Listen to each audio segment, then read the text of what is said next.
The story begins in the desolate realm of the dead, a place known as Necropia. This forsaken domain, devoid of any trace of life, stretched endlessly with barren lands. Yet, amid this bleak landscape, a single imposing castle stood tall, defying the gloom. It was the only castle in all of Necropia, a fortress filled with unimaginable wonders. Inside, endless golden pillars gleamed, adorned with exquisite ornaments and murals, their beauty a stark contrast to the desolation outside. The grand marble hall sprawled beneath, while intricately crafted sculptures lined its walls, each a masterpiece of glorious detail. But among all these marvels, one stood supreme, the symbol of ultimate authority, the master of the realm itself. At the heart of Necropia, the absolute ruler reigned, the Death King Karnak. King Karnak, who had transcended all and mastered the very essence of death, came to a profound realization after a century: humans were never meant to wield such power. In his mortal days, Karnak had been the illegitimate child of a disgraced noble family. He lost his mother at a young age and, in the face of relentless pressure and scorn from other nobles, grew isolated, learning to trust only himself. This isolation fueled an insatiable hunger for power. In time, Karnak discovered a forbidden codex on necromancy, which led him down a dark path, far from his humanity. Consumed by his newfound abilities, Karnak unleashed death upon the world, driving both its people and the kingdom itself to their end. The fourth martial king and the three grand mages had fiercely resisted Karnak, but in the end, even they succumbed, becoming his subjugated followers. The world's guardians also rose to challenge him, but when Karnak finally enslaved the last of them, the Dragon Emperor Greatoria, his victory was complete. In an act of ultimate defiance against the natural order, Karnak transmuted his own flesh into the ultimate ascendant being known as Astra Schnapf. With this transformation, the most powerful undead entity and the strongest Death King to ever exist was born. Reflecting on these events, Karnak had once believed that everything was now his, that he could finally revel in his absolute power. But 70 years had passed since that triumph, and instead of fulfillment, Karnak found himself trapped in a hollow existence. Despite his unrivaled might, he could do nothing. Reduced to a body made of mere bones, he was incapable of experiencing any joy or satisfaction in the world he had conquered. In that moment, Karnak pondered how much longer this pointless existence could continue. His thoughts drifted back to the time when he had still been human, when he could feel the warmth of the sun on his skin and the gentle caress of the breeze. He remembered the comforting touch of another person, the warmth of human connection. Alongside those memories, however, came the recollection of terrible pain, a searing agony that pierced his flesh. Yet even that pain, Karnak realized, was preferable to the dry, hollow life he now endured. Just as despair threatened to overwhelm him, Karnak's gaze shifted toward a mysterious monument in the distance. A glimmer of hope flickered within him. He reminded himself that his long-devised plan might still succeed. If it did, Karnak believed he could once again experience the sensations of life, the warmth, the wind, and even the pain, that had once defined his existence. At that moment, one of King Karnak's subordinates, Baros, the head commander of the Legion of Death, approached and greeted him. With reverence, Baros addressed Karnak as Lord of all the dead, ruler of life and death, and conqueror of the lands. Karnak then informed Baros that all preparations were complete. Baros was taken aback, surprised to hear the news. Sensing his commander's reaction, Karnak added, I have a good feeling about it this time. Hearing this, Baros couldn't contain his excitement. The long-awaited plan they had been working on was finally about to come to fruition, and the prospect of what was to come filled him with eager anticipation. At that moment, Karnak reflected on his long quest to regain the pleasures of the flesh, a journey he had shared with Baros. They had experimented with countless methods, turning Karnak into a vampire, attempting to possess a human body, but nothing had worked.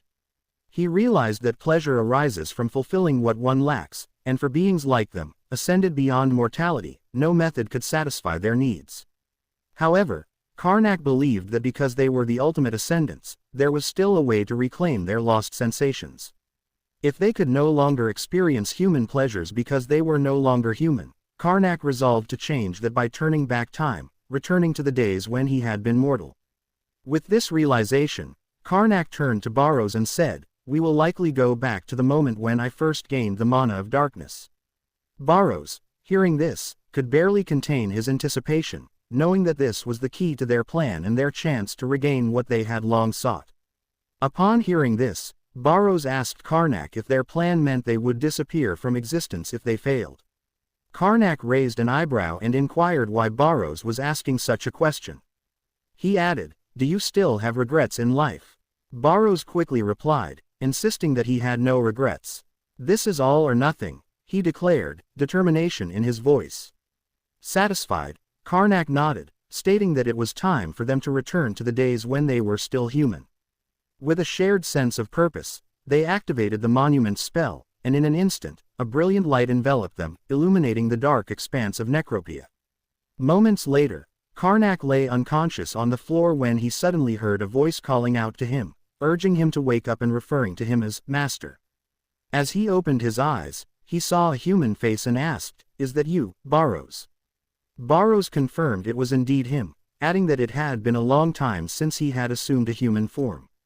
As Baros gazed at Karnak, he remarked that Karnak's face looked scrawny and pompous, just like in the old days. In response, Karnak shot back that Baros still had no sense of respect. Karnak shifted the conversation and told Baros that if they had arrived at the right moment, they would be at the very beginning of everything. As he spoke, he noticed a book lying on the table and confirmed that they were indeed in the correct time period, the start of it all. He then mentioned that he had followed the path of necromancy using the knowledge from that very book. In that moment, Karnak decided to take action. He focused his magic and set the book ablaze right there on the table. Baros, witnessing this, asked Karnak if it was wise to have burned the book. Karnak assured him that it was fine since he had remembered everything from it anyway. Karnak then explained to Baros that the book was forbidden, but not much of its content was truly significant. He concluded that it was better to dispose of it rather than risk having to deal with it later. At that moment, Baros remarked that he had already planned everything out and added that Karnak looked more handsome than usual. This compliment filled Karnak with pride. However, just then, Baros's stomach began to grumble. Upon hearing the sound, Karnak noted that it had been a long time since he had heard such a noise, and Baros felt a rush of excitement at being hungry again. Karnak suggested they should find some food, and Baros eagerly agreed. As they entered the town and made their way to a local restaurant, their excitement filled the air with shouts of joy, exclaiming how delicious the food was. While eating, Karnak inquired about the secret behind the restaurant's barley bread, praising it as a masterpiece. Baros, delighted, relished the food he had longed to taste. Meanwhile, the other patrons looked on in confusion at the spectacle of the two. At that moment, both Karnak and Baros were overwhelmed with emotion, tears streaming down their faces. Baros exclaimed that the food was so good he could die for it. Wiping his tears away, Karnak reassured him that they weren't going to die, as he had revived them for a reason, so they could experience moments like this again. At that moment, Baros told Karnak that it was fortunate they had gambled their lives, as it had all been worth it. Holding his food, he added that the taste was so incredible it brought tears to his eyes, blurring his vision. Karnak nodded in understanding but cautioned Baros to watch how much he was eating, reminding him that money doesn't just fall from the sky. As he spoke, tears of joy streamed down his face from the exquisite flavors. Baros replied that Karnak should also slow down, but Karnak insisted he felt like fainting from joy just from the aroma of the food. Just then, a waiter emerged with a beautifully presented dish for another table, and both Karnak and Baros were taken aback by how delicious it looked. Karnak turned to Baros and asked if the food being served to the other customers was chicken. He was taken aback by the restaurant's upscale atmosphere. Baros, drawn in by the tempting aroma of the dishes, remarked on how delicious everything smelled and wondered aloud how much it might cost. Karnak, however, quickly replied that there was no way they could afford such luxurious food, explaining that he hailed from a fallen noble family. At that moment, a menacing smile crept across Karnak's face as he suggested to Baros that they could simply eliminate everyone in the restaurant to enjoy the food without restraint. Baros, panicking at the suggestion, quickly urged Karnak to reconsider, insisting that they shouldn't even think about it. He emphasized that given their current strength, they would likely end up beaten to a pulp. Karnak, upon hearing this, reluctantly agreed with Baros's assessment. Baros informed Karnak that he would check their remaining funds. As he rummaged through the bag where they kept their money, he lamented that it was not enjoyable being poor. However, at that moment, he was shocked by what he found inside the bag. Turning to Karnak, he said they had a problem. Concerned, Karnak asked him what the problem was. Baros then suggested that their time travel might have affected certain things. As Karnak glanced at the bag containing the money, he agreed, noting that the situation was definitely strange, given the amount of money inside. He pointed out to Baros that there was no way the two of them could possess this much money. At that moment, the bag was overflowing with silver coins. At that moment, Karnak began to wonder where things had gone wrong. As he reflected on his past, he recalled that his Jestard family had been facing financial difficulties and were poor at that time. His grandfather, Baron Grellet, had launched numerous businesses within their territory but failed in all of them, leaving only debts for Karnak's father, Baron Krapet. Unfortunately, Karnak's father lacked the ability to manage the ever-growing debts, and his original wife's two sons were useless brats who contributed nothing to the family. As the illegitimate child born into this crumbling household, Karnak endured scorn and persecution, barely managing to survive each day. At that moment, Karnak thought this was how his family's situation should have been in the present, but he was confused because that was not the case.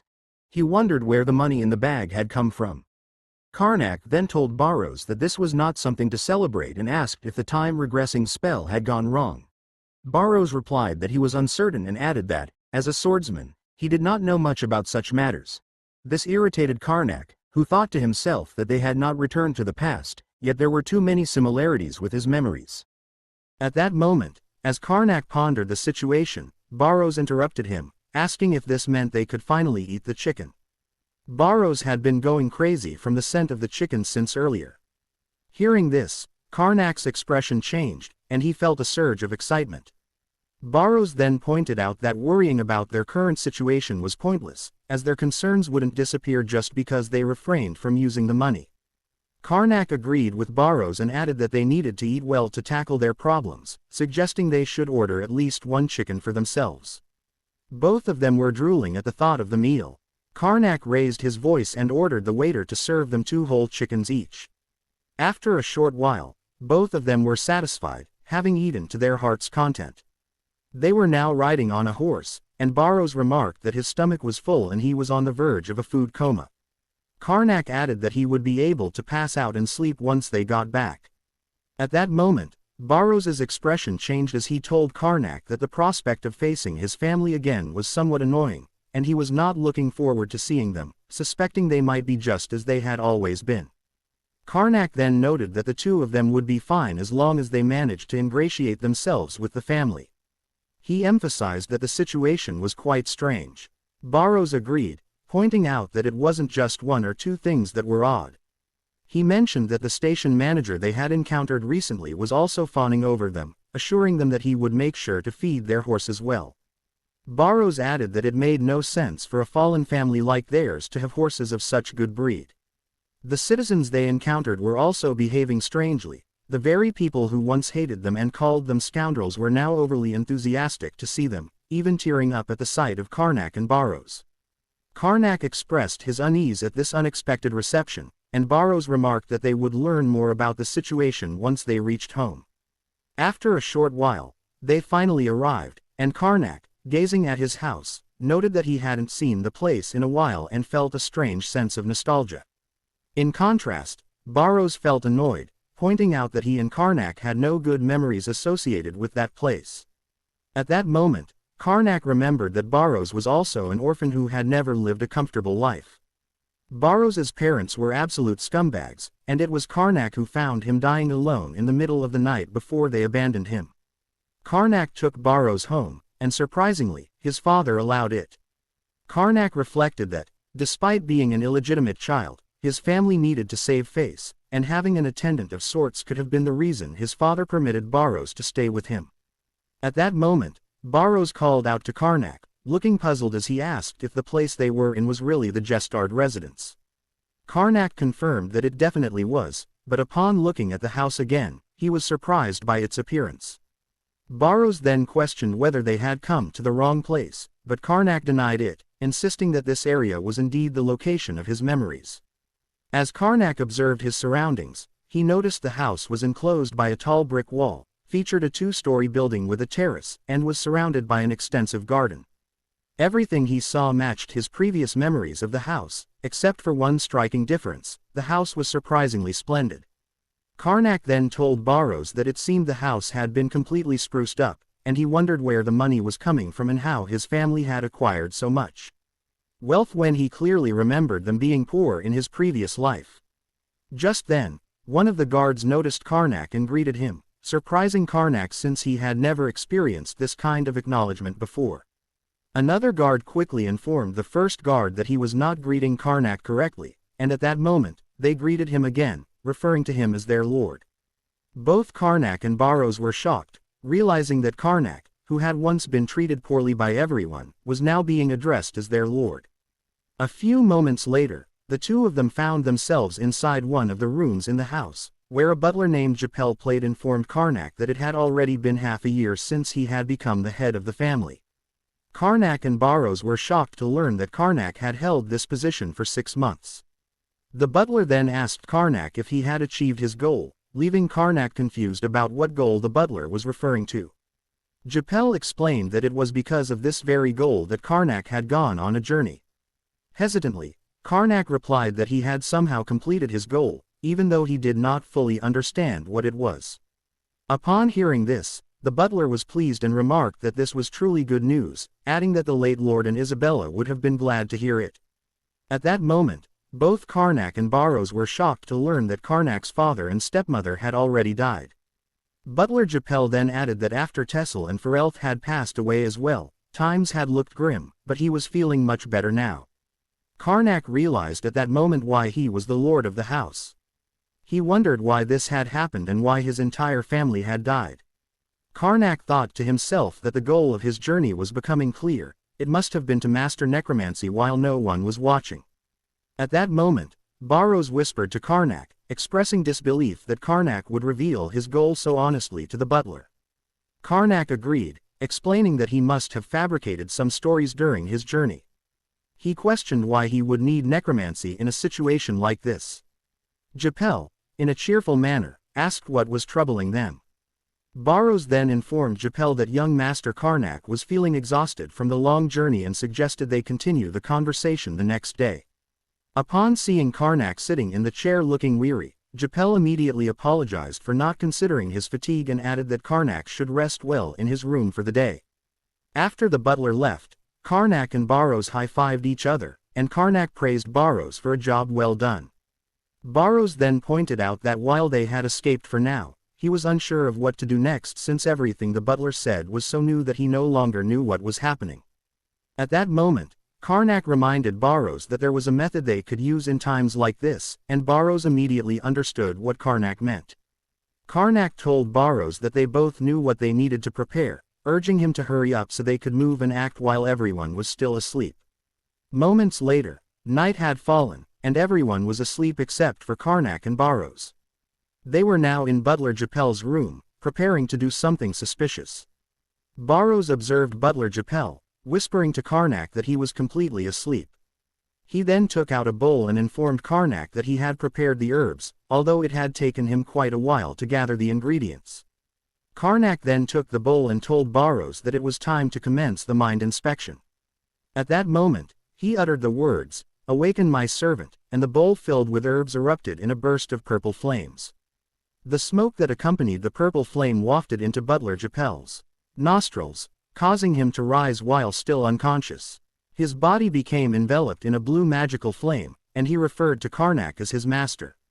Karnak then asked Japel to explain the entire process of how the Jestard family's finances had improved and how he had become the head of the household.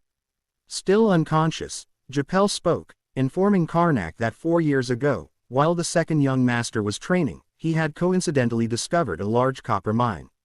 Both Karnak and Baros were taken aback by this revelation. Karnak remarked that he had always thought mines were just an excuse nobles used to conceal dirty money. Baros agreed, stating that while that was true, it seemed this was a genuine case where they had actually found a mine. Karnak then continued by asking Japel about the reason everyone in the family had died in such a short span of 4 years. Japel explained that the issue stemmed from the location of the copper mine, which was situated in the neutrality zone between the Jestard family and the Deventer family. Both families claimed the mine as their own, leading to a conflict that escalated into war. The Deventers had always been diligent with their military training, and no one could defeat Sir Randolph from their side. As a result, Sir Randolph easily killed Baron Crappet in battle, as well as young Master Tessel, the oldest son of the family. The household's best knight, the second young Master Ferelth, lost both his legs to Sir Randolph, and in his despair, Ferelth took his own life. Japel then added that the Baroness was shocked by all of this and passed away not long after. In the end, young Master Karnak was chosen to be the successor despite being a minor, and the two families promised a ceasefire until Karnak came of age and could take over as head of the household. However, everyone was still concerned about the copper mine and the promise of compensation for the war. It was at this point that young Master Karnak devised a solution to save the family. He announced his request for a trial duel against Viscount Deventer in the name of Allium, the goddess of the moon and justice. Both Karnak and Baros were taken aback by the news of the duel request, while Baros expressed that it was an incredibly rash decision. The trial duel was conducted under the mandates of the Allium Order, allowing for the substitution of a warrior in one's stead. It took place in the presence of an Allium priest, and the victor was determined only when one side was completely defeated. Upon hearing this, Baros told Karnak that he had dug his own grave. Karnak, in a state of disbelief, insisted that it was not he who had made that decision, but the past version of himself. In that moment, he realized this was why everyone had favored him. Karnak then told Baros that it was a losing fight and that this was precisely why he must have chosen this path instead of continuing the war. Karnak then pointed out that Deventer could not refuse such an offer, as it would ruin their image if they did. He further explained that if he were to win the duel and secure the copper mine, it would help them avoid starvation. However, Baros warned Karnak that with his current skill level, he was bound to end up dead. In response, Karnak stated that this was precisely why he intended to prepare as thoroughly as possible for the duel. He then asked Japel when the duel was scheduled to take place, and Japel informed him that it would be held within a month. Both Karnak and Baros were shocked by this revelation, realizing that the duel was too close for comfort and that they were in serious trouble. Moments later, a feast was prepared early in the morning, and Baros was excited to see this, prompting him to ask Karnak what it was all for. Karnak explained that he had arranged the meal for Baros, acknowledging that he had always worked hard and deserved it. Thrilled by this gesture, Baros thanked Karnak for the meal. As he ate, Baros asked if it was okay for Karnak to be resting like this, given how close the duel was. Karnak smiled at this concern and suggested that Baros could duel in his place. Upon hearing this, Baros stopped eating, realizing the true reason behind Karnak's kindness. Baros then told Karnak that he now understood that this was all just bribery, and he apologized, stating that he would not duel in Karnak's place. In that moment, Karnak begged Baros to reconsider, emphasizing that Baros had already defeated 3 of the 4 martial kings. However, Baros replied that he had achieved those victories thanks to Karnak's necromancy, asserting that he could not gain martial prowess from experience alone. He explained that it was as meaningless to learn advanced swordsmanship without arms as it was to think he could succeed without proper training. Baros added that, given a year to train, he might have been able to compete, but with the duel scheduled in just a month, he refused to participate in a fight he was certain to lose. Upon hearing Baros's refusal, Karnak took away the food Baros was eating and told him that since he wouldn't be participating in the duel, he could no longer enjoy this special meal. Baros immediately protested, telling Karnak not to be so petty. He suggested that Karnak could find someone in the Night Order to take his place. However, Karnak responded that he wouldn't be in this predicament if there had been anyone talented enough in the Night Order. Baros then pointed out that there was only one option left for Karnak, and that was to use necromancy. Baros, reflecting on their past, told Karnak that he now understood why Karnak had chosen to study necromancy. However, Karnak interrupted, pointing out that there was a serious issue: necromancy was forbidden. He then reminded Baros of an incident from their past when they were both on the run, pursued by people who had been promised a blessing from Allium if they managed to capture them. Fortunately, Karnak and Baros had been able to eliminate the entire household discreetly using necromancy. Despite their efforts, the priest of Allium singled Karnak out, convinced that he was a necromancer. Karnak was strong enough to stand his ground against the priest of Allium, managing to fend them off. During their time on the run, Karnak wondered how the priest had discovered his ability to use necromancy, especially since the book had clearly stated that no one should be able to detect it. However, after carefully reading the book, Baros informed him that this rule only applied to civilians, mages, and knights, while priests were an exception. Karnak was both confused and shocked to learn that such a condition existed. In the present, Baros remarked that their past had been truly tortuous, to which Karnak responded that it was the beginning of a legend. Baros then mentioned that he understood the plan for the upcoming duel, but Karnak clarified that the plan was to use necromancy discreetly while pretending to engage in normal combat. The issue, however, was that the judges for the trial duel would be priests of Allium, and Karnak feared that using necromancy in front of them would be repeating the same mistake from the past. He didn't want to live a life constantly on the run again. Baros suggested they should simply gather some money, escape, and that he would retrieve all the jewels and funds. Karnak responded to Baros, saying that running away would be a shameful act, especially since all the family members he despised were already gone, and the people there actually liked him. Hearing this, Baros questioned why Karnak was maintaining the good image, suggesting that Karnak could go ahead with it while Baros prepared a funeral for him. Karnak insisted that it wasn't an act and expressed frustration at Baros making him seem like a villain when he wasn't. At that moment, Karnak had an idea and told Baros to sit down and listen, as what he was about to propose might sound dangerous, but it was a brilliant plan. In the northern fort of Deventer, knights were training rigorously when a voice commanded them to halt, announcing that they would take a short break. The man giving the orders was Sir Randolph, the strongest knight of Deventer. One of the knights, Sir Bright, then asked Sir Randolph how the preparations for the upcoming trial duel were progressing. Sir Randolph, hearing this, replied that no preparations were necessary against someone as unskilled as Karnak. Sir Bright agreed but cautioned Sir Randolph not to let his guard down, suggesting that Karnak might have some sort of plan to counter him. Randolph grumbled that it was ridiculous for him to waste his time on a spoiled, foolish young master like Karnak, who knew nothing about the world. He assured Bright that there was nothing to worry about. Bright agreed, saying he didn't believe for a moment that Randolph would lose, but he still pointed out that the new lord, Karnak, must have some kind of plan when he requested the duel. Just then, both of them heard a man in the distance speaking with his customers. As they glanced toward the source of the voice, Bright mentioned to Randolph that it was just a merchant and noted that there had been an increase in outsiders around the front yard lately. He added that it was becoming a distraction before ordering the knights to resume their training. Meanwhile, the merchant smiled at the scene, as he was none other than Baros in disguise, spying on them. Baros thought to himself that it had been a smart decision to snoop around where Randolph was training. As he observed Randolph's techniques, Baros realized that while Randolph might be strong in combat, in a one-on-one battle, his opponent actually stood a chance of winning. Baros noted that Randolph seemed like the typical foolish type who relied on basic heavy sword techniques. To make things even better, Randolph hadn't yet mastered battle aura. His movements were predictable, and this gave Baros a sense of confidence that it would work to his advantage. Baros acknowledged that despite Randolph's many weaknesses, a month might not be enough time to exploit them fully. As he was lost in thought, a woman approached from behind and asked why he was staring so intently at her brother, Randolph. Startled for a moment, Baros quickly composed himself, greeted the woman, and asked if she was indeed Randolph's sister. She confirmed this and repeated her question about his business with Randolph.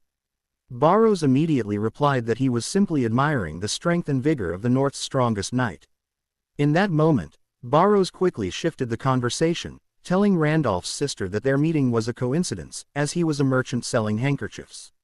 He asked if she might be interested in one, adding that he would offer her a special price. As she examined the handkerchiefs, she found them appealing and remarked that they looked good.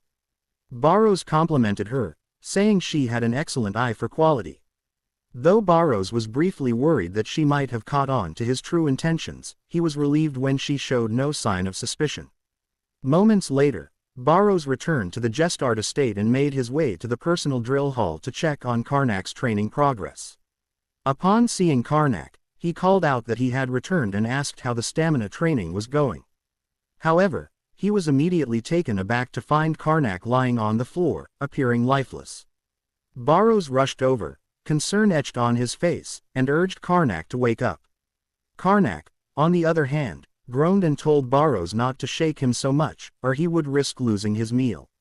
After a few moments, Karnak began to feel slightly better. At that time, Baros asked if Karnak had completed the 50 laps around the drill hall as instructed. Karnak replied that he had just finished but collapsed because he could not run any further. Observing Karnak, Baros noted that he was lacking significantly in stamina. Karnak then asked Baros if there was even a reason for him to train so rigorously in the first place. Baros responded that with a frail body like Karnak's, he wouldn't be able to accomplish anything at that moment. He reassured Karnak that the training was not meaningless and encouraged him to keep pushing forward. Still looking lifeless, Karnak insisted that he needed a break, but Baros refused, stating that they were going to begin the real stamina training right then. Karnak, surprised by this, asked what he had been doing all this time, to which Baros replied that he had just been undergoing rehabilitation. With a menacing smile, Baros added that the real training was about to start now. As time passed, Karnak had only 20 days left until the duel, and his training continued. The first task each morning was to ensure he had a filling breakfast. After that, Karnak would head to the drill hall to complete 100 push-ups, followed by 100 pole swings and 100 squats. Once he finished these exercises, he would take a short break. Despite looking lifeless after completing the workouts, the training had to press on. After the break, Karnak would eat another meat-heavy meal before resuming his push-ups, pole swings, and squats, repeating the process over and over. As time passed, only 15 days remained until the duel, and it was evident that Karnak had made significant improvements. He could be seen doing squats with 2 sacks of rice on his shoulders. At that moment, Baros approached and remarked that Karnak seemed to have finally built some stamina. Karnak responded that this was only to be expected after so much training, although he acknowledged that he still fell short compared to Baros. Just then, Baros informed Karnak that it was time to begin sword training. Karnak felt a surge of excitement at the thought of finally learning how to use a sword properly. Baros then instructed Karnak to hold the sword and, upon observing him, remarked that his grip was a mess. He noted that Karnak's hands were trembling and asked what he was staring at. Baros emphasized the need for Karnak to relax his shoulders while holding the sword, put more weight into his heels, bend his knees further, and tense his arms. Karnak thought to himself that Baros was quite strict. However, after correcting his posture, Baros finally said that Karnak was starting to look decent. He added that if Karnak could maintain this stance, he would not be beheaded in a single attack. Baros then informed Karnak that he was going to attack, prompting Karnak to prepare himself. Karnak declared that he would counter Baros's attack, but just as he said this, Baros launched a powerful strike. As the impact hit him, Karnak realized how strong and quick Baros was. Undeterred, Baros continued his assault, asking Karnak what he was doing and instructing him to return to his stance. At that moment, Karnak thought to himself that Baros's relentless barrage made it difficult to counter effectively. He concluded that his only option was to focus on maintaining his stance. At that moment, Baros delivered a powerful attack to Karnak, sending him flying to the ground. Baros explained that this was why knights could easily overpower civilians. He emphasized that knights wouldn't give their opponents a chance to counterattack and that Karnak needed to hold his stance and dodge the subsequent attacks. Karnak acknowledged Baros's point but admitted that even if he could maintain his stance, he wouldn't be able to dodge the next attack. Baros agreed with him but added that the goal of their training was to demonstrate Karnak's fighting spirit to Randolph. Karnak then asked Baros if it was necessary for him to do that during the duel. Baros explained that Randolph had a habit of showing off. He would try to display his skills in front of the spectators while toying with his opponents. However, if Randolph's opponents lost their will to fight, it would damage his honor, so he preferred to defeat them quickly. Baros added that Karnak needed to demonstrate to Randolph that he would not give up. By doing so, Karnak would increase his chances of survival in the duel. As time passed, Karnak now had only 5 days left until the duel. He continued to train hard with Baros, giving it his all, but he still struggled to match Baros's skill and often found himself sent flying to the ground. 4 days remained, then 3, and finally 2, during which Karnak began to show improvement. Baros acknowledged his progress, telling him he was doing well, but Karnak expressed his concern that he might die before even facing Randolph. Baros reassured him that he was on the right track and that he was almost ready for the duel. At that moment, Baros announced that it was time for them to enter the final phase of training. Baros then informed Karnak that he was going to teach him the 4 martial king's sword technique. Confused, Karnak asked what that technique was and if Baros truly knew it. Baros confirmed that he did, explaining that the 4 martial kings had all been his underlings and that he had learned their techniques, except for that of martial king Rapisal.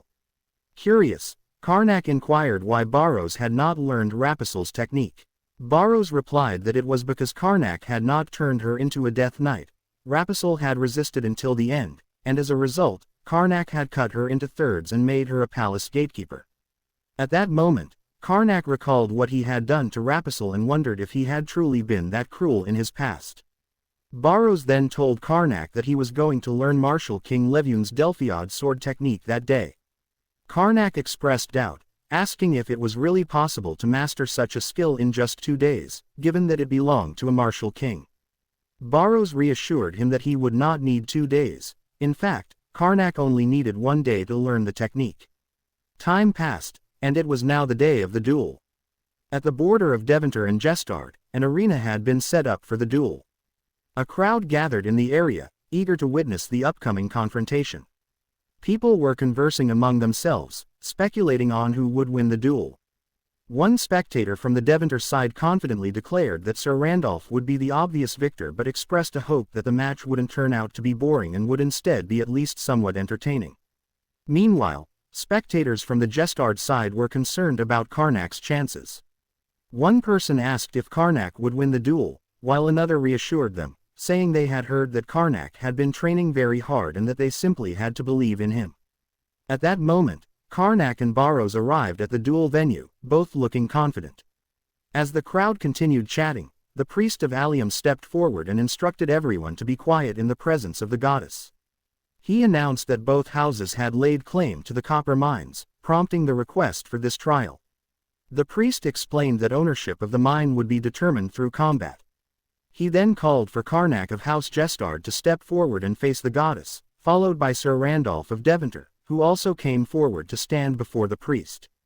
The priest added that before the fight commenced, a handicap in equipment would be applied based on the fighter's abilities, in accordance with the rules.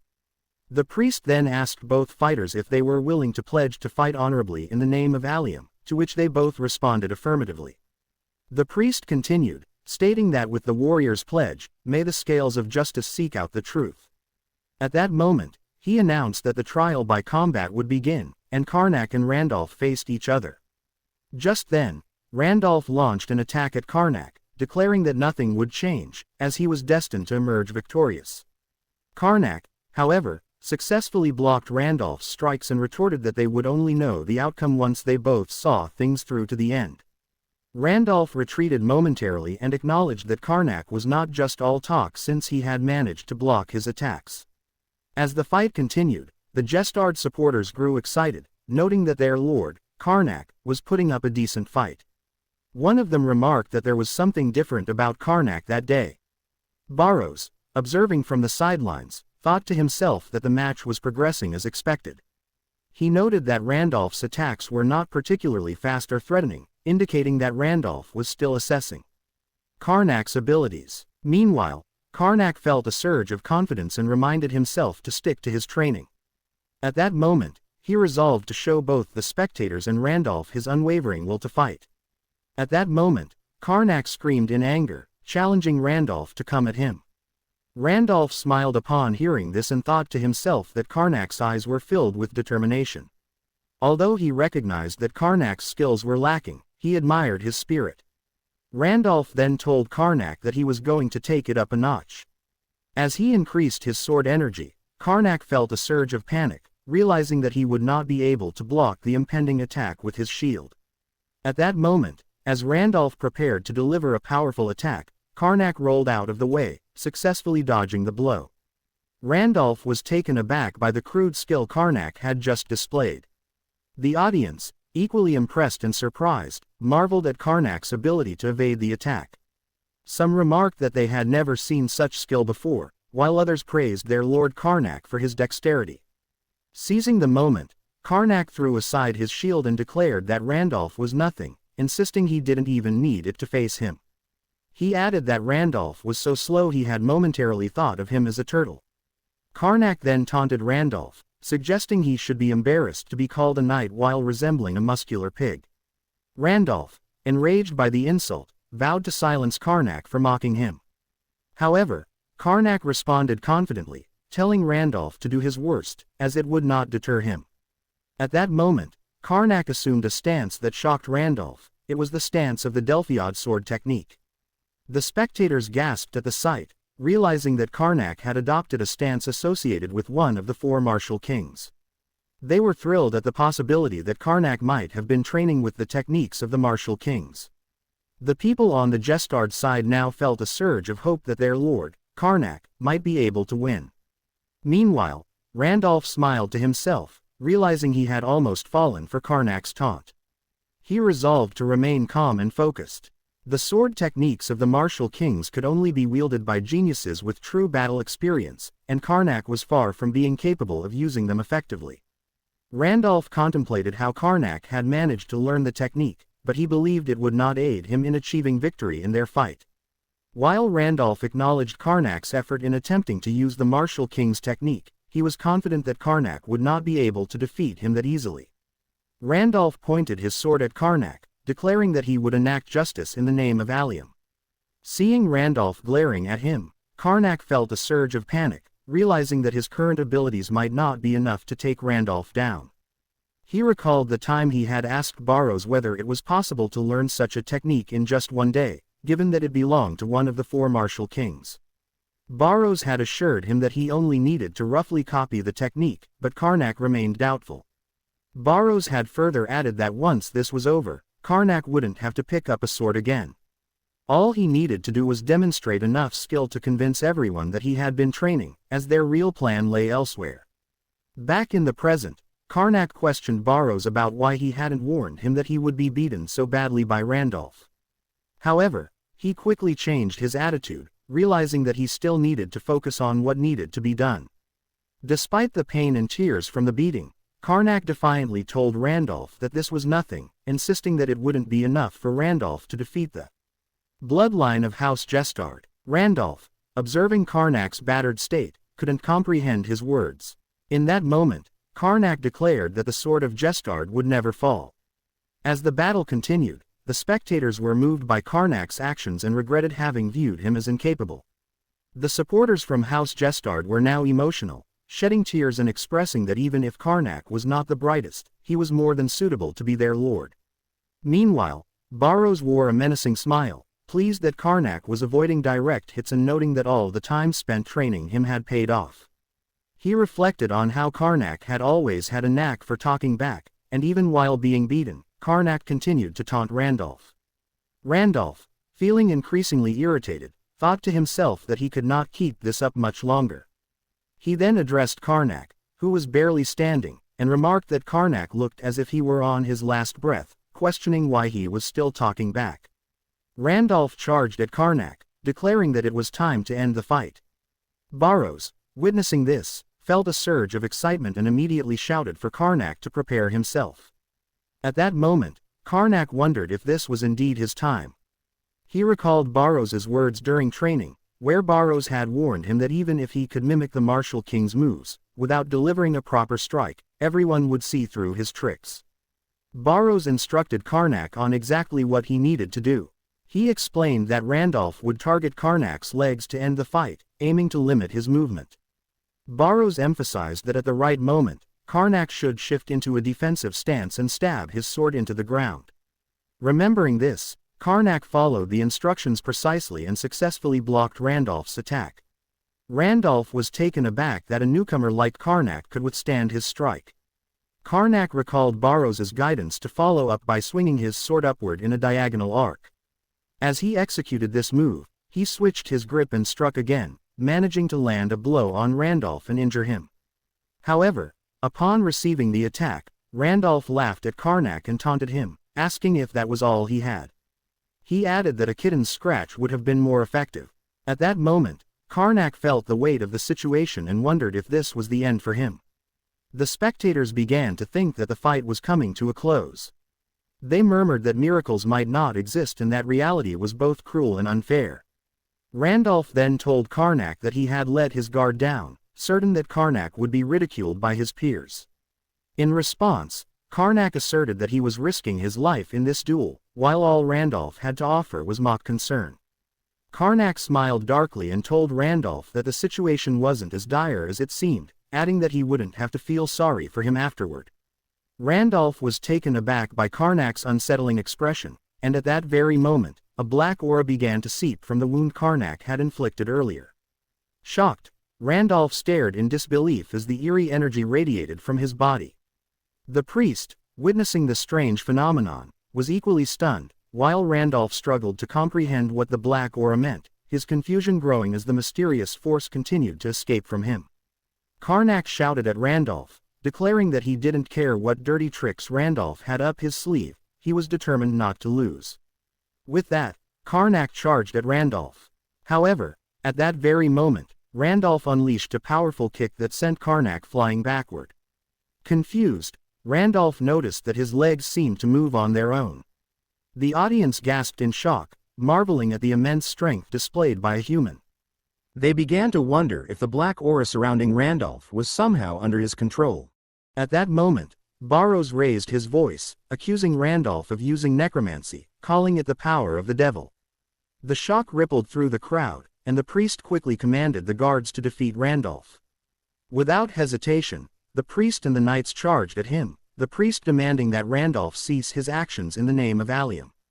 He declared that, to bring justice against unclean beings like Randolph, he must lay down his sword and surrender. But Randolph, bewildered by the accusations, instinctively swung his hand, unleashing a wave of black aura that hurled the priest and knights backward. The priest declared that this was undoubtedly necromancy and urged everyone to stop Randolph immediately. Meanwhile, Randolph, confused and disoriented, wondered what was happening to him and what Karnak had done. Karnak, observing the chaos with a smile, amplified the black aura surrounding Randolph, and in that moment, the dark energy began to engulf him entirely. One of the knights suggested to the priest that it seemed like Randolph was being controlled by a curse, but the priest responded that it was simply because Randolph lacked the skill to control the black aura. He grimly added that they had no choice but to kill Randolph when the opportunity presented itself. In a moment of panic, Randolph let out a desperate scream, and seizing the opportunity, the priest and knights swiftly struck him down, killing him instantly. After a few moments, the knights checked Randolph's lifeless body and informed the priest that he was no longer breathing. They asked what their next steps should be. The priest instructed them to send officials to Viscount Devonter's estate to conduct a thorough investigation into the matter. He then announced that a verdict had been reached. Since Devonter's fighter had called upon dark powers and used them during the holy trial, it was a disgrace to the name of their goddess. As a result, Karnak's fighter, Baron of Gestard, was declared the victor. Moments later, at Viscount Devonter's estate, the priests were searching through the house when one of them announced that they had found what they were looking for. The priest revealed that there were blankets and cloaks bearing necromancy symbols, along with further evidence scattered throughout the estate. Randolph's sister, distraught, insisted to the priests that there was no way Randolph could have been practicing necromancy. She explained that all the items they had found were things they had recently purchased from a merchant. The priest then turned to her and questioned the suspicious bottle of medicine he had just discovered in Randolph's room.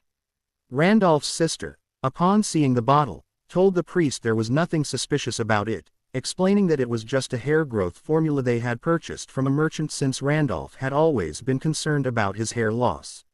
However, before she could finish, the priest interrupted her, stating that all these items were clear evidence of necromancy. He added that a hearing would soon be held, leaving Randolph's sister in shock. A few days later, at the estate of Jestard, Karnak asked Baros how he found the feast, noting it was a meal prepared for champions. Baros responded that it was incredible, far better than the food he had eaten during training, and he could feel chills just from enjoying the meal. Karnak nodded in agreement with Baros, remarking that the feast was indeed a celebration of their victory.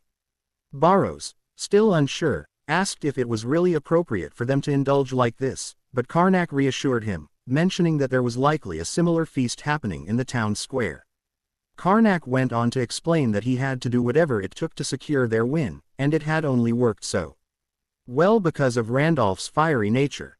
1 month earlier, Baros had been questioning Karnak's plan, particularly when Karnak mentioned his intention to use necromancy during the duel. Baros asked if Karnak was truly serious about it. Karnak urged him to listen first, explaining that it made little difference whether he died from being caught using necromancy or during the trial itself. Given that choice, Karnak reasoned it was better to use necromancy to his advantage. Karnak gave an evil smile and told Baros that he wouldn't be the one using necromancy and added that it would be Randolph. Surprised, Baros asked what Karnak had planned. Karnak explained that he intended to stage an act during the duel. With the officials positioned far from the arena, Karnak believed he could easily deceive them. In the midst of their battle, it would be difficult for anyone to tell who was actually casting the spell. Karnak then told Baros that the spell he planned to use would be an incredibly powerful, high-level necromancy spell, one so potent that even the Order wouldn't suspect him. He added that none of them would ever consider Karnak capable of such advanced magic, as they underestimated his abilities. Upon hearing this, Baros reassured Karnak that there was nothing to worry about if things were as Karnak described. However, Karnak admitted there was one issue, and it was that he needed his opponent to spill some blood for the spell to work. The problem was, with his current skills, Karnak doubted whether his blade could even get close to wounding Randolph. Hearing this, Baros smiled with excitement and confidently told Karnak that if he only needed Randolph to bleed a little, he could help make that happen without any trouble. In the present, Karnak remarked to Baros that the past month had been a miserable experience for him. Baros, however, told him he should be grateful for the effort he put in, as it had ultimately paid off. Baros, feeling something was peculiar, asked Karnak why Randolph hadn't been able to win without resorting to necromancy, especially since they had managed to avoid suspicion. He pointed out that all the priests did was conduct an investigation against Devonter's estate. Karnak explained that the investigators were convinced Randolph had used necromancy. Baros then questioned why they were so certain that Randolph, and not someone else, was the one using the dark magic. At the Gisellan Grand Temple of the Order of Allium, a head priest was questioning another priest about the investigation into Devonter's dark power, emphasizing that this was a significant issue. The second priest responded that, based on their experience and investigation, they were certain of their findings. Holding a bottle filled with a peculiar fragment, he explained that this was not the work of an ordinary necromancer. He further stated that the goddess had warned them that the attributes of the fragment matched perfectly, identifying it as the darkness of the apocalypse. Meanwhile, Karnak smiled to himself, feeling that luck was on his side in this lifetime. Baros remarked that the world was in their favor, to which Karnak responded that all they needed to do now was enjoy their lives to the fullest, as that was what second lives were all about. Baros then pointed out that with the Devonter family now gone, many powers would attempt to seize control of their minds. Karnak agreed, noting that this was precisely why he needed to strengthen his necromantic abilities. Hearing this, Baros grew worried and asked what they would do if the Order discovered their use of necromancy. With a smile, Karnak explained that this was exactly why he needed to devise a way to practice necromancy without being caught. 3 months later, Karnak was in his room, practicing necromancy. He reminded himself to focus, and at that moment, he recited a mantra: negative energy from the moonlight, darkness of the deep night, call upon the corrupt energy, filter it, and collect only the pure essence behind, sorting through and reprocessing it to create magic. As he completed the recitation, Karnak successfully gathered all the dark energy into a concentrated ball. In that moment, he achieved his goal and successfully created chaos magic. In a different part of the training area, Baros continued to train with another soldier. As he sparred, he reflected that it had already been 3 months since he began his training to become a soldier. To achieve his goal of becoming an official Knight of Gestard, he realized he had no choice but to persist. However, he was troubled by the fact that the abilities of the soldiers were lacking, a realization that struck him while sparring with a senior Gestard soldier named Guillemon. Breathing heavily and clearly struggling, Guillemon suggested they call it a day, and Baros agreed. At that moment, Baros smiled and thanked Guillemon for his time.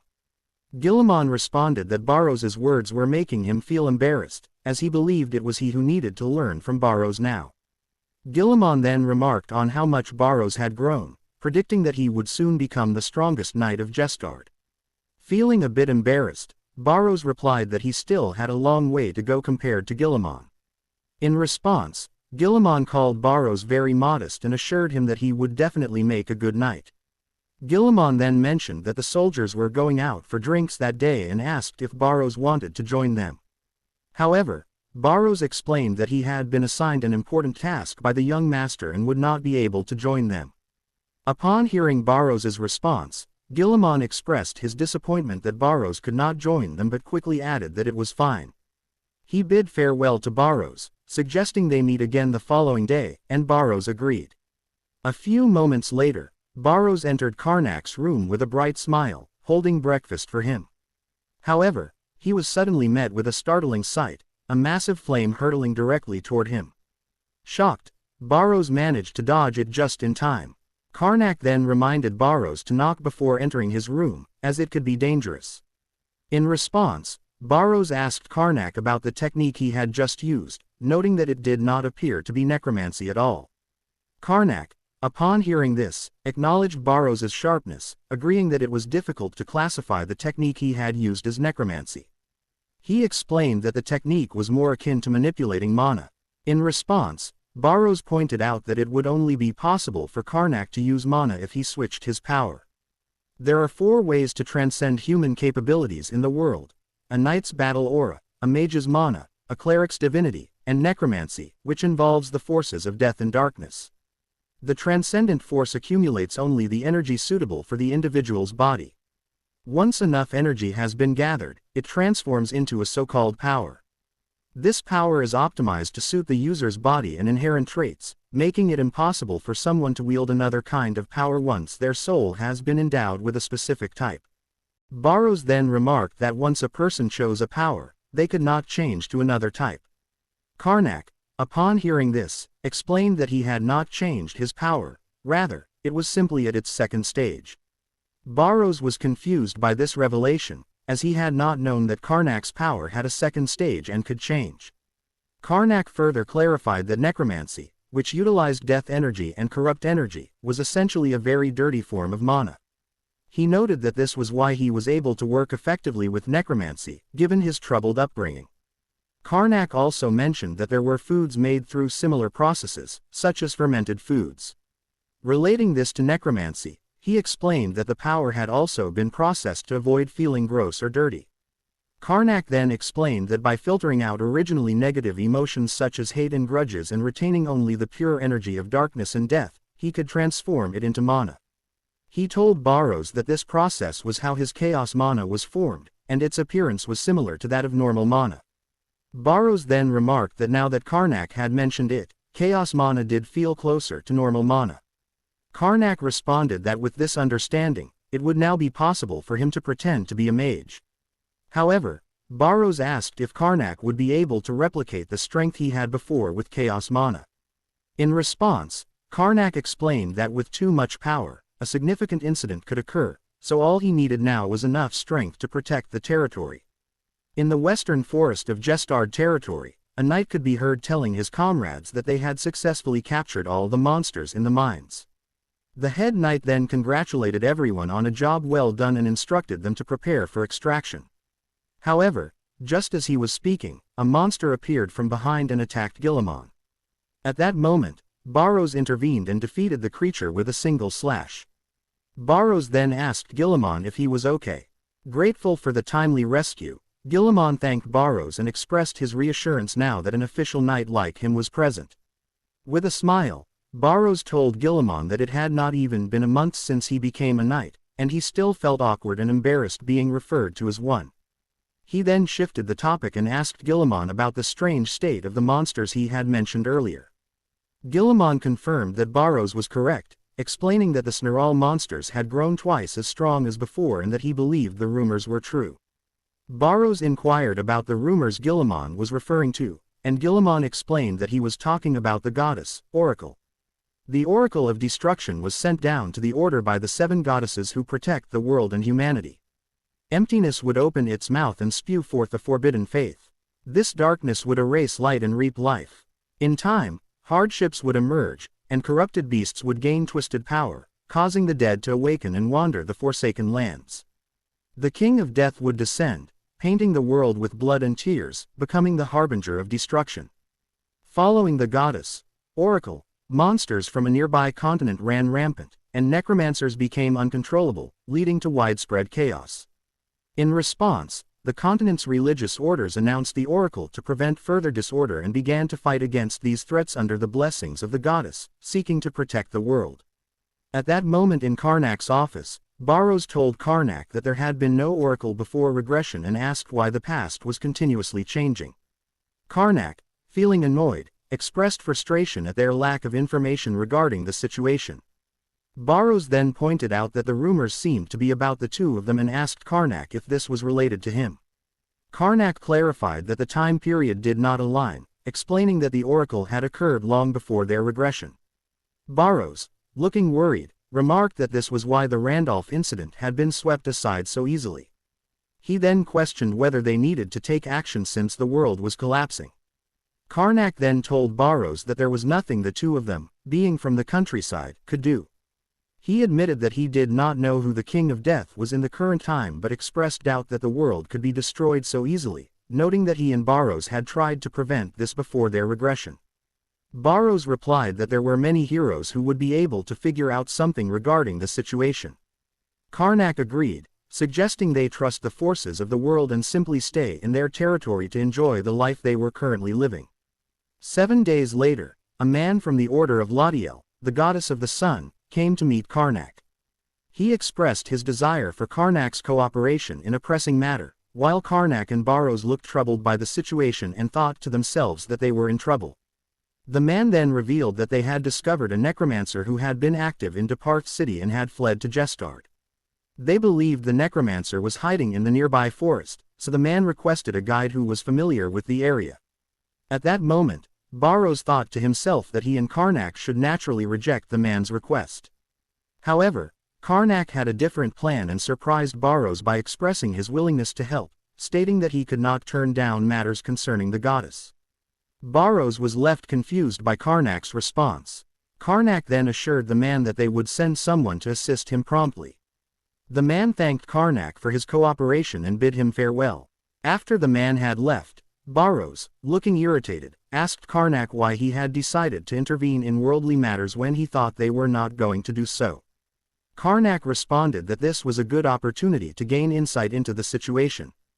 Baros then inquired what Karnak planned to do once they found the necromancer. At that moment, Karnak wore a sinister expression and told Baros that they would capture the necromancer first and then deal with him harshly.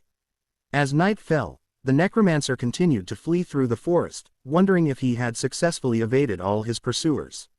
As the necromancer ran, he thought to himself that he had finally escaped the life of a beggar, but he was mistaken, as pursuers were still on his trail.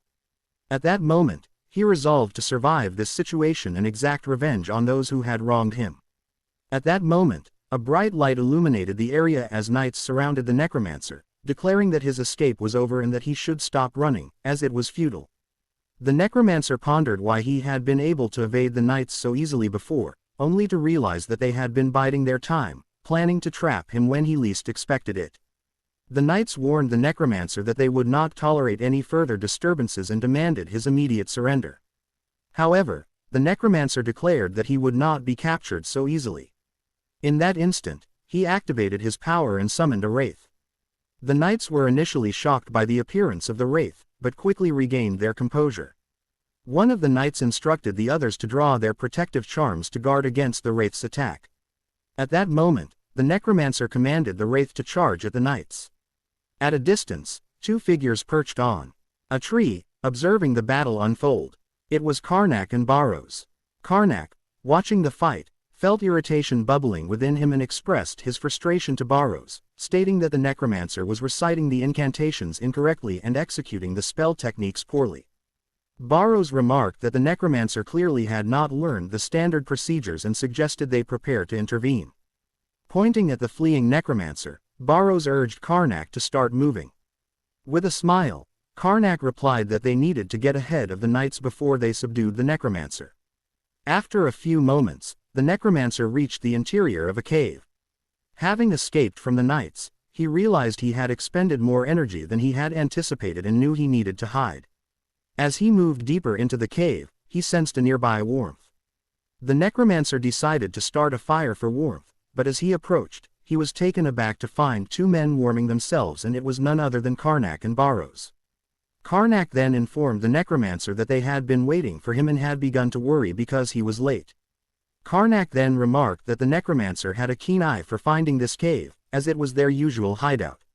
The necromancer, confused, asked who the two of them were, but Karnak shifted the conversation, warning the necromancer that there were people out to get him. Angered by Karnak and Baros' interference, the necromancer summoned his servants to confront them. The necromancer quickly calculated his options, thinking that he could use his summoned servants to buy enough time for his escape. Meanwhile, Baros, noticing the number of spirits surrounding them, remarked to Karnak that the necromancer had summoned quite a few. Concerned, Baros asked what their plan would be, especially since his sword couldn't cut through the ethereal forms of the spirits. Karnak, calm and confident, told Baros to stay put. This was the perfect opportunity for Karnak to test his chaos mana, and with a hint of excitement, he prepared to take action. The necromancer had just exited the cave, confident that Karnak and Baros would be preoccupied with his summoned servants. However, within moments, a massive explosion rocked the cave, sending spirits flying in all directions. The necromancer was stunned by the unexpected blast. Just then, Karnak and Baros emerged from the cave, and Karnak called out to the necromancer, asking where he thought he was running off to. With a swift gesture, Karnak unleashed his spell, Conceal and Explode, effectively dealing with all of the necromancer's servants in a single, powerful strike. Upon witnessing this, the necromancer realized that Karnak and Baros were stronger than he had anticipated and concluded that he would soon be caught. In a moment of desperation, he shouted in anger, declaring that he would reveal to them the true power of death. He then summoned a spirit known as an evil spirit. Baros remarked to Karnak that the young ones were overflowing with energy, while Karnak felt irritation at the necromancer's misnaming of the creature, pointing out that its true name was Wraith. With a smug smile, the necromancer taunted Karnak, claiming to see fear etched on his face. This only annoyed Karnak further, as he was not scared at all of the necromancer or his summoned spirits. The necromancer declared that it was too late for Karnak and Baros to beg for their lives and then sent the wraith charging toward them. However, Karnak's expression shifted dramatically as he raised his voice, commanding the wraith to kneel. To the necromancer's astonishment, the wraith immediately obeyed. In that moment, the necromancer realized that Karnak had been a necromancer all along. Karnak responded to the necromancer by stating that he was utterly clueless, having only just figured it out.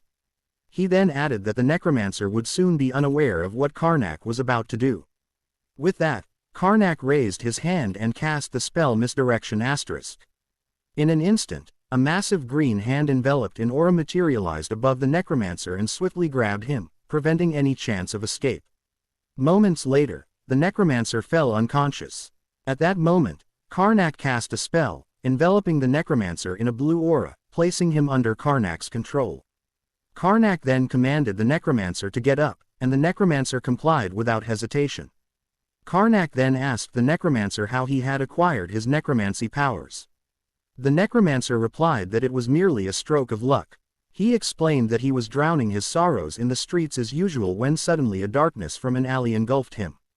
An unknown power began to course through his body, and in that moment, the necromancer realized it was the authority of the apocalypse, as foretold by prophecy. The necromancer then added that with such power available for the taking, he did not hesitate for even a second. He explained that using the powers was easy, which allowed him to grow stronger. Additionally, he mentioned that with his newfound abilities, he killed all the people he disliked. Karnak, upon hearing that, told the necromancer to stop, as he did not want to hear the story of a random necromancer. Baros then asked Karnak if he was planning to mind control the necromancer and make it look like the necromancer had killed himself with his own dagger. Karnak confirmed that this was indeed his plan.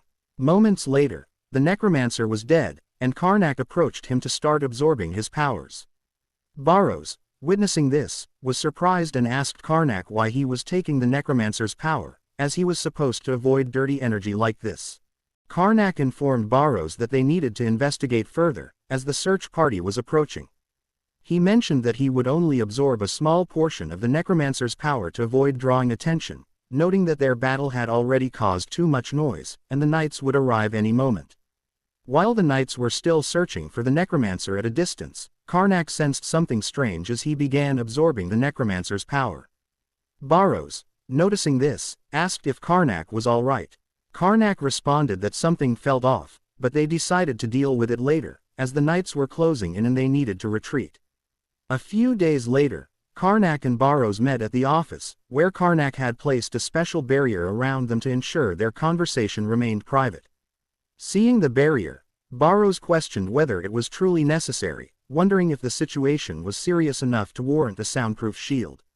Karnak, with a grave expression, explained that this was no ordinary matter.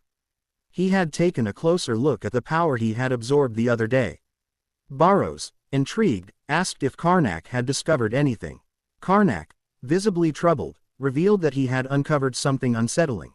He himself was the reason the necromancer had gained access to the power of necromancy. Baros, hearing this, told Karnak that it didn't align with the timeline of their arrival. Karnak admitted he had no idea how it had occurred either, but revealed that the necromancer's power he had absorbed was an exact match to his own. Baros, still in disbelief, struggled to comprehend what Karnak was saying. Karnak then asked if Baros remembered why they had chosen regression over possession. Baros replied that the bodies they had possessed couldn't handle the immense spiritual power they carried. Karnak confirmed this, adding that they both had far too much power and had tried to force themselves into bodies unable to contain their spiritual energy. Karnak went on to explain that, since possession had failed, they had chosen to abandon their powers and separate their souls from their bodies, allowing them to regress back into their original forms for a better chance of success. However, he suspected that he hadn't fully left his power in the future. When he left his living body and used energy to create the Astra Shantief, he became something that was neither fully physical nor entirely spiritual. As a result, his necromancy powers had bound themselves to his spirit rather than his body, and those powers crossed into the past along with his soul. Karnak added that because of this, his body could no longer handle the strain and must have released most of that power. Baros was stunned to learn that Karnak's powers had also traveled with them into the past. Karnak then explained that the energy expelled from his body had become the source of the darkness known as the End. Concerned, Baros pointed out that even if Karnak's power had been scattered, its return could still destroy the world. He silently reflected that their current life was now doomed, and it seemed hopeless. Baros then suggested that perhaps Karnak could simply recall the powers that had been released. Karnak, looking perplexed, explained that it wasn't that simple. Just as a coin dropped on the ground wouldn't return on its own, his scattered powers couldn't be easily summoned back. Baros, feeling overwhelmed and unsure of what to do, told Karnak that they were doomed because of his actions. Karnak admitted that he had already ruined the world once and was on the verge of doing it again, expressing deep regret over the situation. He then stated that the outcome was clear and they had to find a way to fix it. Baros, frustrated, remarked that he had thought they were going to live an easy life and now asked Karnak what their next steps would be. Karnak responded that he needed to investigate the other manifestations of the darkness known as the End. Exhausted, Baros sighed, saying it looked like they were back to living out of sacks. Karnak reassured him that he would ensure Baros was well fed, adding that he didn't want to be in this situation any more than Baros did. The next day, Karnak and Baros were on the road, riding their horse. Baros commented that being out here didn't feel so bad, noting that it might be because they weren't being chased like in their previous life. Karnak, hearing this, agreed, remarking that they had faced quite a lot of trouble back then. Baros added that there were no signs of bandits this time, which was a relief, as they used to be harassed by them frequently in their past life. Karnak pointed out that they now looked like they had support, unlike before when they appeared poor, so bandits wouldn't dare approach them. Baros, with a grin, remarked that money was certainly helpful, especially in situations like this. Baros then asked Karnak to confirm if they were heading to Durarth. Karnak explained that they were, as it was where the last necromancer they had caught had obtained his powers. He added that they might uncover some clues by investigating the source of the necromancer's abilities. Baros remarked that their current situation still felt somewhat unplanned and pointed out that the darkness of the end wouldn't just come to them on its own. He then asked Karnak if he had any sort of tracking magic. Karnak admitted that he didn't have a specific plan, saying they would have to handle things the old-fashioned way. He then asked Baros if he still remembered the places they visited before the regression, just as they arrived in front of Durarth, their destination.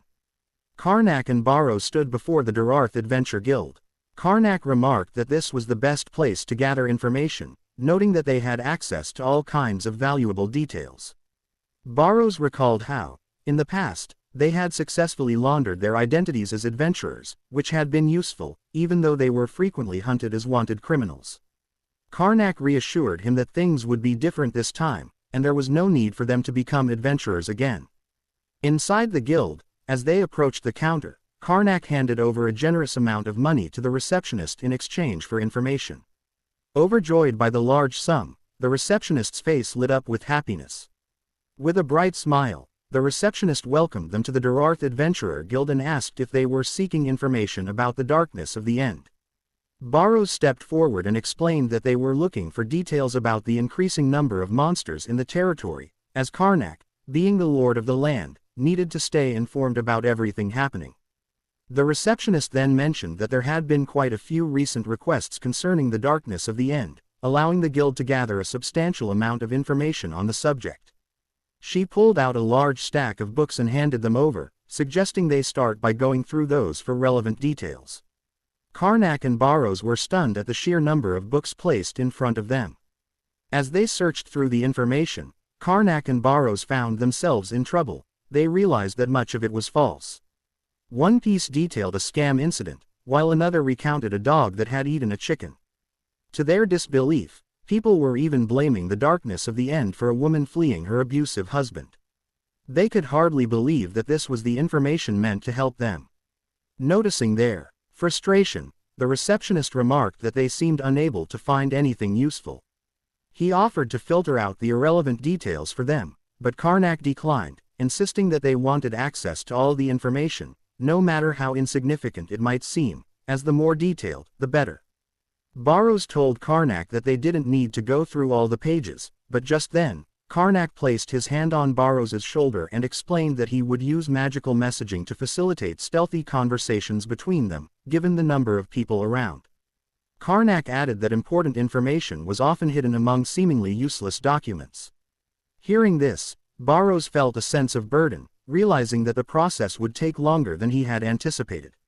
While they continued their discussion, a man behind them spoke loudly, urging those nearby to believe what he was saying. The man insisted that he was serious and claimed there was an evil necromancer in town. He approached the receptionist, stating that he needed to file a report since no one was taking him seriously. The receptionist was taken aback by the mention of a necromancer in the area and asked the man if he had already discussed the situation with the temple.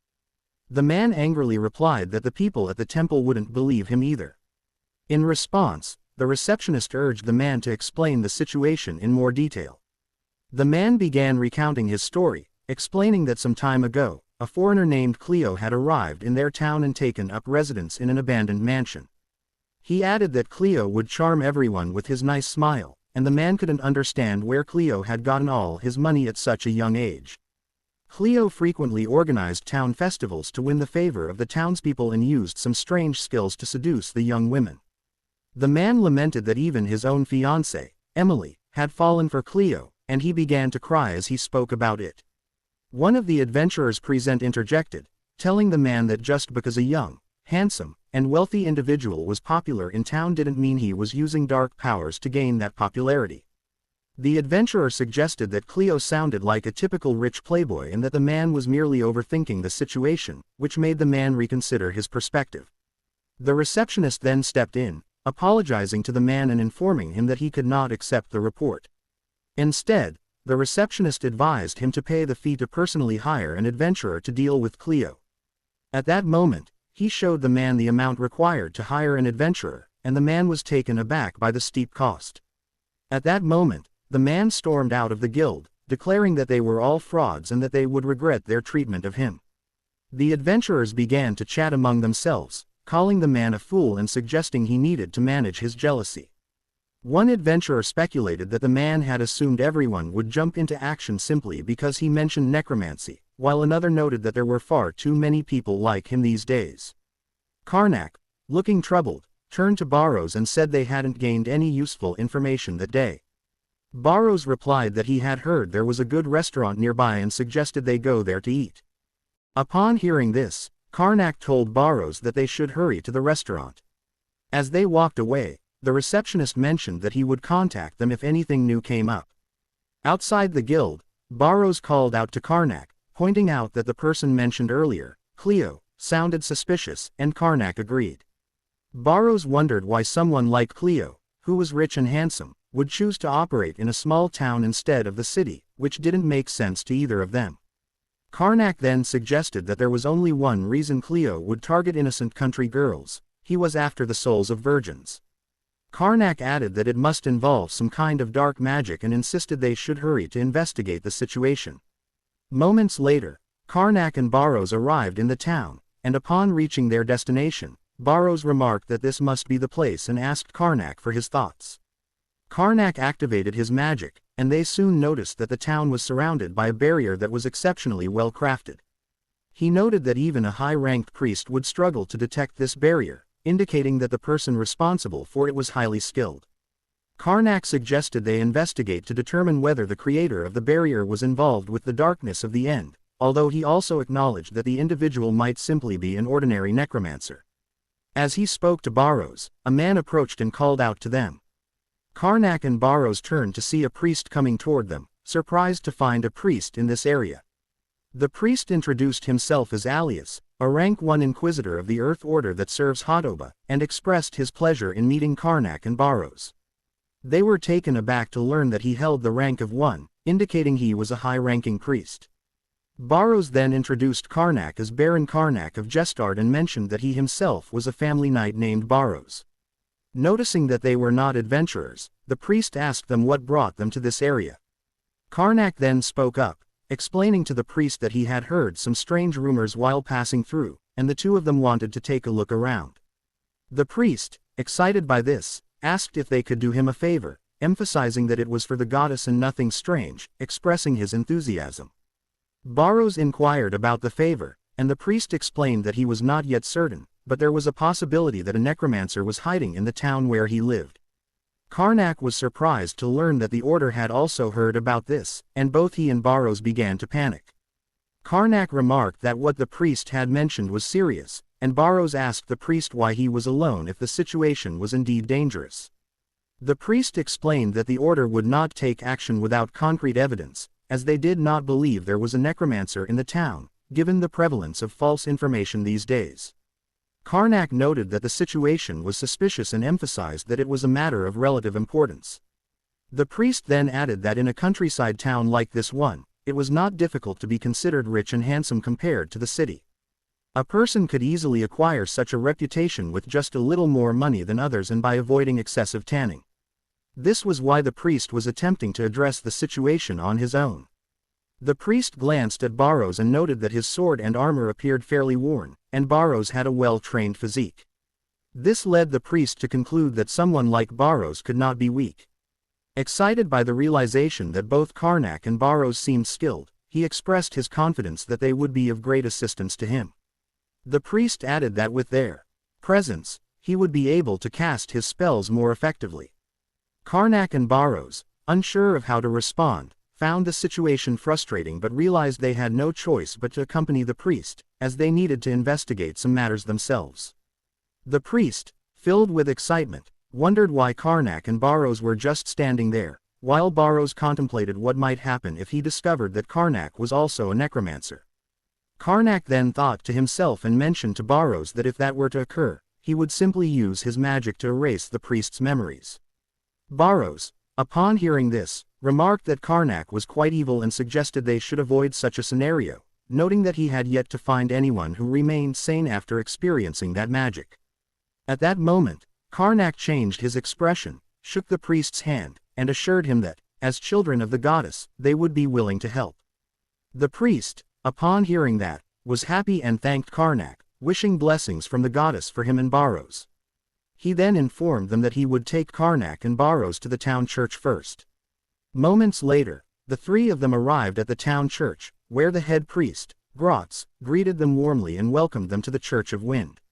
When they inquired about the supposed necromancer in the town, Grotz explained that Cleo had been of great help to the community and emphasized that he was completely unrelated to necromancy. Grotz further mentioned that another priest had stopped by earlier but had left shortly after, expressing disappointment that the three of them had traveled all the way to the town for nothing. The priest, upon hearing this, reassured Grotz that it was fine and considered it a good thing that they had come for nothing, as it meant no one was in danger. He felt relieved by Grotz's words. In response, Grotz agreed with the priest and mentioned that while he couldn't offer much, he encouraged them to make themselves comfortable during their stay in the town. He then offered to guide them to their rooms. Meanwhile, in a different location, a butler entered the room where Cleo was and informed him that a message had arrived from the town, adding that another person from the order had come to investigate. Cleo, upon hearing this, instructed the butler to report to him immediately if anything seemed amiss, to which the butler agreed. Holding a glass of wine, Cleo felt irritated by this information, thinking to himself that he was tired of these kinds of people continually coming to the town. Meanwhile, Grotz had shown the three to their respective rooms and wished them a good rest before leaving. After Grotz departed, Karnak turned to the priest and remarked that even the church members had very positive opinions of Cleo, suggesting that perhaps the entire town had been deceived by him. The priest, upon hearing Karnak's remark, agreed that it was true and added that interrogating others about Cleo would be pointless. He explained that they would need to meet Cleo directly. Surprised by the priest's intention to visit Cleo's mansion, Karnak asked if the priest planned to interrogate him. The priest replied that there was a much more effective method than that and assured Karnak and Baros that they simply needed to follow his plan. Moments later, night had fallen, and Cleo was preparing to go outside to meet his unexpected guests, Karnak, Baros, and the priest. As he walked through the hallway, a maid still working noticed him and asked where he was going that night. In response, Cleo cast an unknown spell on her and told her that he was on his way to meet some unwanted guests, assuring her that she need not worry and should instead go get some rest. The maid, hearing this, replied that she would see him again the next day and wished him a good night. As she walked away, Cleo smiled at her and thought to himself that he had not realized how effectively the charm spell could work. He was astounded by the fragility of the human mind. Cleo suddenly remembered that it had taken him nearly 6 months to prepare everything for the demon summoning, and he felt it was finally time for his efforts to bear fruit. However, just then, another obstacle had arisen. He was relieved that he had set up a detection barrier and decided he would simply talk to the intruders and send them on their way. As he approached, he discovered that the situation was not what he had anticipated. He found the three of them in the act of stealing his possessions. Cleo then demanded to know who they were and what they were doing. One of them, realizing they had been caught, asked Cleo if he was the rumored young master from the estate. Another thief informed Cleo that they had heard he was giving money to the townspeople and asked if he would be willing to share some with them as well. Cleo, observing them, thought to himself that they were indeed thieves and couldn't believe the situation. He realized he had worried for no reason. One of the thieves questioned why Cleo was laughing, while another suggested that they needed to teach him a lesson. Upon hearing that, Cleo became furious and declared that they were unworthy trash, incapable of becoming sacrifices. In a fit of rage, Cleo activated his magic and launched a powerful attack at them. However, just as the magic was about to hit, one of the thieves countered by activating his own magic and using a holy spell to block the attack. Cleo was shocked to see that the thieves could wield holy magic. At that moment, the three thieves revealed themselves, and it was none other than Karnak, Baros, and the priest. Baros remarked to Karnak and the priest that he hadn't expected Cleo to reveal his identity so easily. The priest responded that this method had already been proven effective and had never failed. Seeing the three, Cleo felt a wave of worry wash over him and regretted his earlier complacency. He realized he had no choice but to eliminate the three right then and there. With that, Cleo recited an incantation, commanding, "Awaken, my undead from the underworld and follow the darkness, and bear your vicious fangs," as he summoned an army of undead to confront them. The priest then informed Karnak and Baros that he would buy them some time using his authority. In that moment, Karnak and Baros charged at Cleo and his army of undead. As they fought, Baros easily dispatched the undead, and Karnak performed just as well. Cleo, witnessing this, felt a surge of worry and realized he had no other choice. He called upon a beast from the underworld, and a portal opened, revealing a demon knight. After summoning the demon knight, Cleo declared that they would not be able to handle such a formidable monster. However, just then, the priest invoked his holy magic, reciting an incantation that unleashed his spell, Holy Dispel, which sent all the undead and the demon knight back to their own realm. Cleo was shocked by the situation he found himself in and felt uncertain about how to proceed. Meanwhile, the priest informed Cleo that he already knew which spell Cleo intended to use. Furious at this revelation, Cleo acknowledged the three of them, stating that they were not merely insignificant pests. He decided it was time to reveal his true power. In that moment, Cleo activated his ability, transforming into a larger, beast-like monster. The priest was taken aback. He hadn't anticipated this and realized he was in trouble, as he didn't have enough time to summon another ally. Just as he was about to instruct Karnak and Baros to retreat, they charged toward Cleo without hesitation, delivering a powerful blow that incapacitated him instantly and without difficulty. The priest was surprised by the turn of events and struggled to comprehend what had just happened. As he observed Karnak and Baros, who appeared relaxed after facing a powerful foe, he realized that while their physical strength was ordinary, their skills and teamwork were remarkable. Lost in thought, the priest was interrupted by Baros, who asked whether they should kill Cleo or let him live. Still taken aback, the priest replied that he would handle Cleo.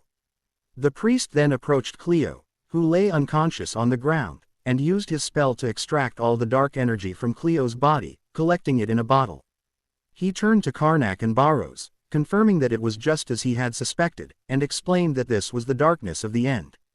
The priest then informed the two that all he needed to do now was clean up the mess. However, at that moment, Karnak approached and delivered a swift blow, knocking the priest unconscious. Afterward, Karnak told Baros that it was time for them to begin their own work. A short while later, after finishing his interrogation of the necromancer, Karnak turned to Baros and asked if he had found anything useful. Karnak replied that Cleo had always been a necromancer and had merely taken the opportunity to absorb some of the darkness of the end.